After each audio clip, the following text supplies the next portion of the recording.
নমস্কার, কেমন আছেন সবাই? আশা করি খুব ভালো আছেন। আমিও অনেক ভালো আছি। আমার চ্যানেলে আপনাদের অনেক অনেক স্বাগতম। রাধে রাধে। আজকে আরেকটা নতুন সকাল, আর আজকে হলো মনসা পুজো। বাঙালির ঘরে ঘরে আজকে মা মনসার পুজো হবে। তো আমাদের বাড়িও তো অবভিয়াসলি হবে, আমাদের বাড়িতে পুজো পার্বণ লেগেই থাকে। তো কিছু তেমন আর তো বলেন নেই, পুজোই দেখাবো। তো যতটা পারবো সম্ভব দেখাবো। তো সকাল সকাল পুজোর দিন যা হয়, সকাল সকাল উঠে স্নান সেরে পুজোর জোগাড়যন্ত্র প্রায় রেডি। ব্রাহ্মণ জেঠুও চলে আসবে, তো ব্রাহ্মণ জেঠুর জন্যই এখন অপেক্ষা। তো সঙ্গে থাকুন, দেখাচ্ছি সারাদিন কী করি। সারাদিন তো না, আমি জাস্ট পুজোর ব্লগটাই নেব। তো পুজোতে কী করছি অবশ্যই। মা মনসা হলেন একজন পৌরাণিক হিন্দু সর্পদেবী বা নাগদেবী। মা মনসার সাথেই অষ্টনাগের পুজো হয়। এই অষ্টনাগ হলেন অনন্ত, বাসুকী, পদ্ম, মহাপদ্ম, তক্ষ, কুলির, কর্কট ও শঙ্খ। এই অষ্টনাগ একদিকে যেমন অষ্টবিদ সিদ্ধির কথা বোঝায়, তেমনি অপরদিকে অষ্টপাশের কথাও বোঝায়। আর এই অষ্টপাশের মানে হয়তো অনেকেই জানো না, তাই বলে রাখা ভালো। এই অষ্টপাশ বলতে ঘৃণা, লজ্জা, মান, অপমান, মোহ, দম্ভ, দেশ আর ক্রূরতাকে বোঝায়। তখন ঘড়িতে প্রায় 12টা বাজতে যাবে, 11:30 মতো বাজে। ব্রাহ্মণ জেঠুর আসার কথা ছিল 9টার সময়। সেই অপেক্ষা করতে করতে বোন একচোট ঘুম দিয়ে নিল।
সন্ধে হয়ে গেছে, প্রায় 7টা, 7:30 বাজে। আর মা এখন তাল ছাড়িয়ে নিচ্ছে। একদিকে তাল ছাড়ানো হচ্ছে, একদিকে তাল মাখানো হচ্ছে।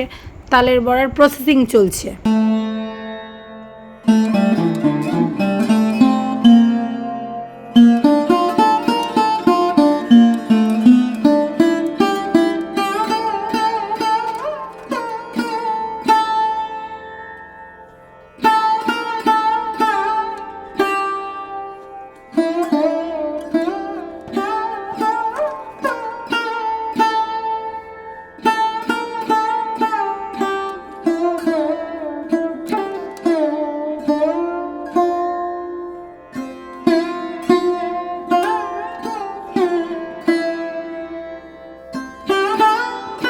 এখানে গরম গরম তালের বড়া ভাজা হচ্ছিল।